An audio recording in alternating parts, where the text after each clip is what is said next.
భక్త కన్నప్ప కొండ నుంచి భరద్వాజ తీర్థంకు కోనేరుకు దారి 1 కిలోమీటర్. సో కోనేరుకు దారి ఇట అన్నమాట.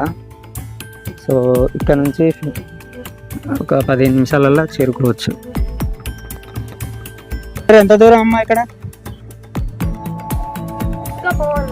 ఇంకా పోవాలా? ఎక్కడ? ఓకే. సో కోనేరు అనేది ఇటు సైడే ఉంటుందట. సో ఇప్పుడైతే మనం వెళ్తూ ఉన్నాం. సో కిందికి డౌన్ ఉంది. సో 1 కిలోమీటర్ అయితే దూరంలో అయితే ఉందన్నమాట. సో ఇక్కడికి కొంతమంది అయితే వెళ్తూ ఉన్నారు.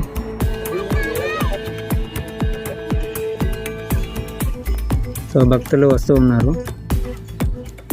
సో ఇక్కడ కనిపిస్తుంది హనుమాన్. సో ఇంత దూరం అయితే నడుచుకుంటూ వెళ్తున్నాం అన్నమాట. సో ఇక్కడ కొన్ని అయితే మనం చూడవచ్చు.